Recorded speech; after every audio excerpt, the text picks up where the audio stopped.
7 day 7 sari 7 look day 7 লাস্টের দিন শেষের দিনে এমন একটা শাড়ি পরেছিলাম, মানে আমার খুবই পছন্দের একটা শাড়ি।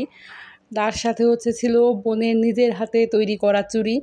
ও শখের বশে চুড়ি তৈরি করে, অনেকগুলো তৈরি করছে। তো আমার হাতের মাপের হয়েছে এই 3টা, এইগুলো আমি পরছি। আর তার সাথে ছিল মায়ের একবারে পার্লের একটা পেন্ডেন্টের সেট।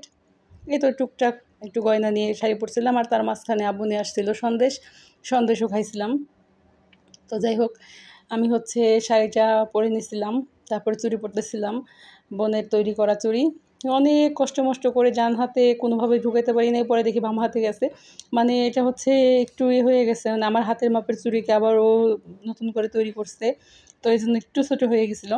বাম হাতে খুব সুন্দরভাবে ঢুকে গেছে, কিন্তু ডান হাতে পরতে পারি নাই। যাই হোক, চুড়িটা পরে অনেক শান্তি লাগতেছিল। আর বোনের তৈরি করে দেওয়া জিনিস পরার শান্তি আলাদা আসলে। আর ওর এত ক্রিয়েটিভিটি, ও এত সুন্দর সুন্দর ডিজাইন করতে পারে সব কিছুতে, মাশাল্লাহ। যাই হোক, তারপর আমি এখন শাড়ির গল্পে ফিরি।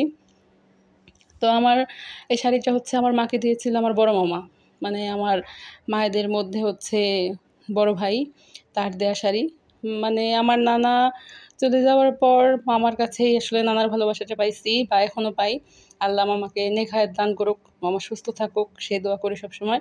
তো এই শাড়িটা আমার মামা প্রত্যেকটা খালামণিকেই দিছে।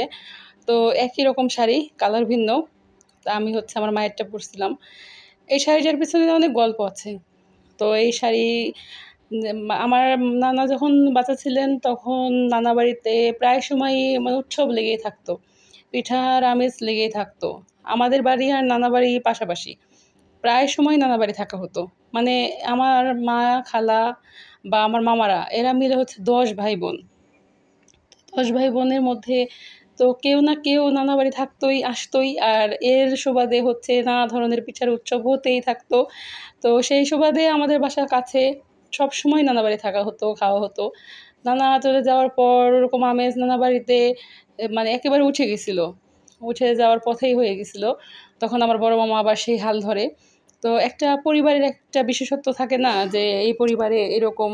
আমাদের পরিবারে, আমার নানার বাড়ির পরিবারে আসলেই এই যে পিঠার উৎসব বলুন, বা এই যে সবাই একসাথে হওয়া, এই আনন্দটা না অন্যরকম।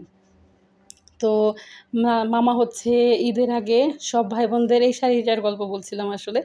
তো ঈদের আগে সব ভাই বোনদের নিয়ে একসাথে তো কোনো এক ঈদের আগে শীতের আমেজের শীতের পিঠা খাওয়ার জন্য মামা সব বোনদের তার বাড়িতে যেতে বলে।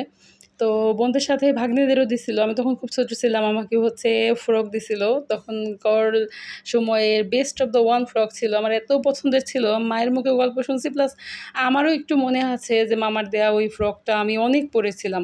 মানে কোথাও যেতে হলেই আমার অন্য যেই পোশাকে থাকুক, কিন্তু মামার দেওয়া ওই ফ্রকটাই আমি পরে যাব, এরকম একটা অবস্থা আসলে। তো আমি আসলে এই শাড়িটা পরে আমার মনে হচ্ছিল যে আমি পুরোনো দিনে ফিরে গেছি। যদিও এখন সবাই অনেক ব্যস্ত, মামার বাড়িতে ওইভাবে যাওয়া হয় না, গেলে ওইভাবে থাকা হয় না। মানিকগঞ্জ শিফট করার পরে সকালে যেয়ে বিকেলবেলায় চলে আসতে হয় মানিকগঞ্জে, কিছুই করার থাকে না, বাধ্য হয়ে চলে আসতে হয় নানা কাজের তাগিদে। তবে পুরোনো দিনের কথাগুলো মনে পড়লে আজও মনে হয়, যদি সেই দিনে ফিরে যেতে পারতাম তাহলে অনেক ভালো লাগতো। তো এই তো, মানে আমার কাছে বিশেষ একটা শাড়ি আসলে এটা, মামার দেয়া শাড়িটা পরা। অনেক শাড়ি আছে, তার মধ্যে এটা আমার খুব পছন্দ। মামার দেয়া শাড়ির মধ্যে মামা অনেক শাড়ি দিচ্ছে মাকে, তার মধ্যে এই শাড়িটা আমার কাছে খুব ভালো লাগে। তো আমার অনেক ইচ্ছে ছিল যে মানে 7 দিনের মধ্যে আমি 7টা বিশেষ শাড়ি পরবো, মানে 7টা গল্পময় শাড়ি পরবো। ওই যে কথায় বলে না, যে প্রত্যেকটা শাড়ির ভাঁজে ভাঁজে গল্প থাকে, আসলেই গল্প থাকে। তো যখন পিঠা বানানো হতো, তা আমার সবথেকে পছন্দ ছিল ভাপা পিঠা। তো ওই পিঠাটা যখনই বানানো হতো, আমার মামি বলতো যে পিঠা নিয়ে যাও। আমি নিলে পরে আমার ভাগ্য হতো না, অন্য সবাই খেয়ে ফেলতো পিঠা আসলে আমার কাছ থেকে নিয়ে, ভাইয়েরা যারা ছিল। তো খুব মানে স্মৃতিগুলো মনে পড়ে গেছিলো আসলে শাড়িটা পরে। তারপরে মা একটা ডাব কিনে নিয়ে আসছিলো ছোটো বোনকে প্রাইভেট থেকে আনার পথে। তো আমি শাড়ি পরে সেই ডাব খাওয়া শুরু করে দিয়েছিলাম। এই তো আমার ছোটো ব্লগ। কেমন লাগলো সবাই জানাবেন, ভালো থাকবেন, আমার জন্য দোয়া করবেন।